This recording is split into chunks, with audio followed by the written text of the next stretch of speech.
Hello friends, welcome back to my channel ইনোভার। আশা করি আপনারা সবাই ভালো আছেন। তো আজকে সকাল সকাল আমি গাজর কাটতে বসে গেছি, কারণ আজকে আমি ভাবছি যে আমি একটু পোলাও রান্না করব। তো ভেজ পোলাও রান্না করার জন্য আমি কিছু একটা গাজর নিয়েছি এবং গাজরগুলোকে আমি ফাইনলি চপ করে নিচ্ছি। গাজরের সাথে সাথে আমি অ্যাড করব কিছু পনির। আমার কাছে পনির ছিল, সেই পনির অ্যাড করব, কিছু অনিয়ন্স অ্যাড করব আর কিছু চিলিজ দেব। দিয়ে আমি এই পোলাওটা আজকে তৈরি করব। তার সাথে পোলাওয়ের সাথে কিছু তো একটা সাইড ডিশ দরকার, সেই জন্য আমি ভাবছি হালকা করে একটু টক দই দিয়ে ডিম কষা করব বা ডিম মাখা মাখা করব। তো ডিম সিদ্ধ আমি বসিয়ে দিয়েছি, তার সাথে সাথে আমি চপিংগুলো করছি। তো চপিং আজকে আমার নাইফটাতে খুব সমস্যা দিচ্ছে, তাই চপিংগুলো আমি ঠিক ভালোভাবে করতে পারছি না। তো ধার করতে হবে নাইফটা, ধার না করলে হয়তো বা আমার এই নাইফ দিয়ে কাটাটা খুব প্রবলেমেটিক হয়ে যাবে। তো যাই হোক, আমি যেভাবেই হোক এই নাইফটা দিয়ে ম্যানেজ করছি। তো সেই জন্য একটু স্লো হয়ে যাচ্ছে আমার এই গাজরটাকে চপ করাটা। ফাইনালি চপ করতে একটু সময় লাগছে এবং ভালোভাবে চপও হচ্ছে না, দেখতেই পাচ্ছেন। তো যাই হোক, কিছু করার নেই।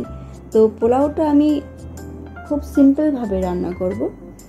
তো পোলাওয়ে আমি কিছু টমেটোস অ্যাড করব। সাধারণত আমি অ্যাড করি না, তো ভাবলাম কিছুটা টমেটো অ্যাড করে একটু টেস্টটাকে ওই মানে কি চেন্নাই টাইপ অফ পোলাও, সেইটা একটু টেস্টটাকে মিক্সড করতে চাইছি।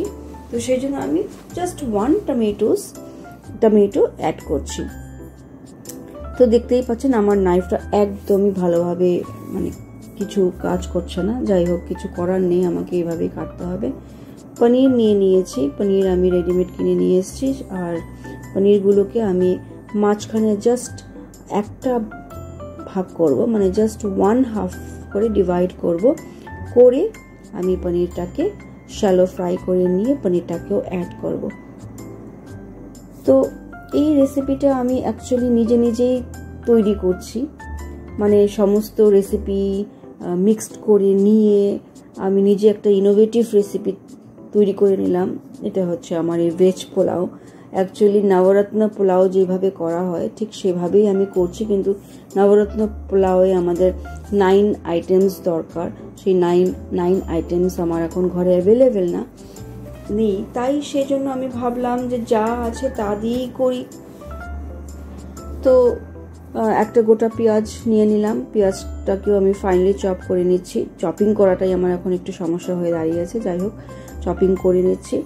এবং এই যে পোলাওটা, এটা ঠিক নবরত্ন পোলাও না, বলতে পারেন যে এটা অ্যাকচুয়ালি আমারই একটা মানে ক্রিয়েটিভ পোলাও। তো যাই হোক, পোলাওটা আমি তার আগেও একবার ট্রাই করেছি, আমি তখন শেয়ার করতে পারিনি। পোলাওটা যখন আমি তৈরি করি, তখন তৈরি করার পরে সাইড ডিশে খুব কিছু লাগে না, মানে আলুর দম দিয়েও খাওয়া যায়, আর এক কষা হলে তো মানে দারুণ ব্যাপার। তো আমি দেখেছি যে এই পোলাওটা রান্না করলে আমার বাড়িতে বাচ্চাদের কোনো সমস্যাই হয় না। মানে ওই খালি পোলাওটা যদি একটু স্যালাড দিয়ে দিই, তাতেই তারা ভীষণভাবে খুশি। তো তার থেকে আর আমার জন্য আনন্দদায়ক কি জিনিস হতে পারে। তো সেই জন্য আমি ভাবলাম যে ঠিক আছে, আমি এই পোলাওটাই রান্না করছি, তার সাথে এক কষা করে নেব। তো আমি নিয়েছি অনিয়ন্স, গাজর নিয়েছি, টমেটো নিয়েছি, আর পনির কিছু কেটে নিয়েছি কিছু শুকনো মশলা মানে দারচিনি, লবঙ্গ, তারপরে জাবিত্রী, যা যা ছিল আমার সবগুলো নিয়েছি।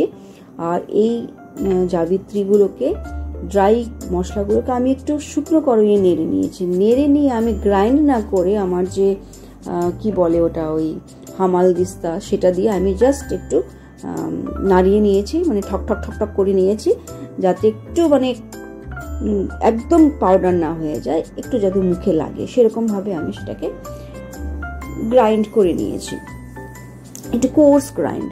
তো গাজরগুলোকে আমি খুব হালকা করে ফ্রাই করে নিয়েছি। আমার কাছে খুব অল্প কাজু ছিল বাড়িতে, তো ওই অল্প কাজুই আমি অ্যাড করে দিলাম।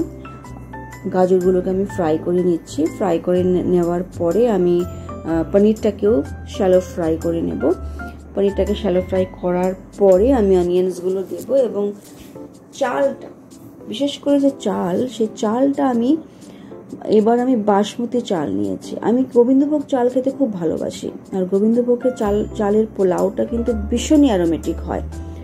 তো মাঝে মাঝে আমি কি করি, গোবিন্দভোগের চালের পোলাও করি, আবার মাঝে মাঝে আমি বাসমতি চালেরও পোলাও করি। তো বাসমতি চালের পোলাওয়ের জন্য আমি একটু সেন্ট ব্যবহার করি, যাতে যে গোবিন্দভোগের চাল যখন আমরা ইউজ করি, গোবিন্দভোগের একটা নিজস্ব অ্যারোমা আছে, সেই অ্যারোমাটা বাসমতি রাইসে নেই, যার কারণে আমি কি করি, একটু সেন্ট ইউজ করি। এবার কি সেন্ট ইউজ করি, আমি এক এক সময় এক এক রকম সেন্ট ইউজ করি। মাঝে মাঝে আমি সেন্ট ইউজ করি স্যাফরন, মাঝে মাঝে আমি জাবিত্রী সেন্ট ইউজ করি, মাঝে মাঝে যে বিরিয়ানির সেন্ট যেটা পাওয়া যায় সেই সেন্টটা ইউজ করি, কিন্তু খুব অল্প পরিমাণে ইউজ করি। তো তাতে কি হয় যে পোলাওয়ের যে অ্যারোমাটা খুব সুন্দর আসে এবং টেস্টটাও বেশ ভালো লাগে খেতে, মনে হয় বেশ মানে গোবিন্দভোগ চাল দিয়েই আমি এই পোলাওটা করেছি, এই ধরনের একটা ফিল আসে। তো আমি ফ্রাই করে নিচ্ছি, সবকিছু আমি ফ্রাই করে নিচ্ছি। ফ্রাই করে নেওয়ার পরে আমি চালটাকে খুব ভালোভাবে ধুয়ে ভিজিয়ে রেখেছিলাম নিয়ারলি অ্যাবাউট 2 আওয়ার্স, এবং এখন আমি ভালো করে ধুয়ে এটাকে জল একদম শুকিয়ে নিয়েছি। নেওয়ার পরে তেজপাতা দিয়েছি এবং সেই যে ড্রাই মশলাটা যেটা আমি তৈরি করেছি, সেই কোর্স মশলাটা আমি অ্যাড করে দিচ্ছি। তার সাথে আমি অ্যাড করব 1 টেবিল স্পুন অফ ঘি অ্যাড করে দিয়ে একটু সল্ট, একটু সুগার অ্যাড করে এটাকে ভালো করে মেখে নেব। মেখে নেবার কারণটা হচ্ছে যাতে চালের মধ্যে এই যে ঘিয়ের অ্যারোমাটা, মশলার অ্যারোমাটা সবগুলো একদম ভালোভাবে মিক্স হয়ে যায়।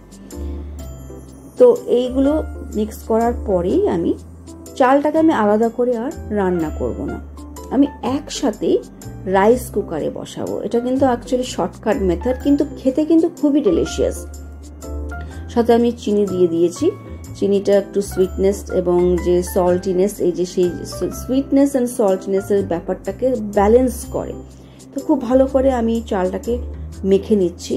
এই মশলা, যে ড্রাই কোর্স মশলাটা আমি তৈরি করেছি সেটা, এবং ঘি, তারপর তেজপাতা, এই সব কিছু দিয়ে আমি ভালো করে মেখে নিয়ে এইবার যে গাজর, পেঁয়াজ, পনির সবগুলো আমি ফ্রাই করেছি তার সাথে অ্যাড করে এই চালটাকে আমি বেশ অনেক সময় ফ্রাই করব, যাতে চালের মধ্যে যা জল ছিল বা জল দিয়ে যখন আমি ধুয়েছি কিছু তো জল থাকে, সেগুলো যাতে সব কিছু শুকিয়ে যায়। একদম অনেক সময় চালটাকে আমি খুব ভালোভাবে ফ্রাই করে নেব, গাজর, পনির এবং পেঁয়াজ তার সাথে। তারপরে আমি আলাদা করে কি করেছি, দুধের মধ্যে আমি যে বললাম সেন্ট আমি ইউজ করি, তো আমি এখানে এই সেন্টটা ইউজ করছি। তো দুধের মধ্যে জাস্ট 1 ড্রপ অফ সেন্ট আমি দিয়ে দিলাম। আর এখন আমি চালটাকে ভালো করে ভেজে এটাকে রিপ্লেস করে নিচ্ছি রাইস কুকারে। রাইস কুকারে করলে কি হয়, আমাকে বারবার এসে দেখতে হয় না, আমি বসিয়ে দিয়ে আমি আমার নিজের কাজ করতে পারি। তো এই একটা সুবিধা। তো পুরো রাইসটাকে ভালো করে ফ্রাই করে নিয়ে আমি রাইস কুকারে বসিয়ে দিচ্ছি। রাইস কুকারে বসিয়ে দেওয়ার পরে আমি পরিমাণ মতো, আন্দাজ মতো জল দেব এবং তার সাথে সেই অ্যারোমেটিক যে সেন্টটা আমি ইউজ করছি দুধের সাথে, যেটা মিক্স করেছি, সেটাকে আমি হালকা একটু অ্যাড করে দেব। দেওয়ার পরে আমি সাধারণত মানে ফিঙ্গার মেজারমেন্ট করি, মানে কাপের মধ্যে না মেজার করে আমি ফিঙ্গার মেজারমেন্ট করি। জাস্ট প্রথম যে দাগটা, সেই দাগটা অবধি যাতে জলটা থাকে, তারপরে আমি রাইস কুকারে বসিয়ে সুইচ দিয়ে আমি বসিয়ে জাস্ট রিল্যাক্স করি। তারপরে ফিরে এসে দেখলাম খুব দুর্দান্তভাবে আমার পোলাও রেডি। তো আশা করি এই ভিডিওটি আপনাদের খুবই ভালো লাগবে। এই সাইড ডিশ এগের সাথে আমরা এটা সার্ভ করে খাবো।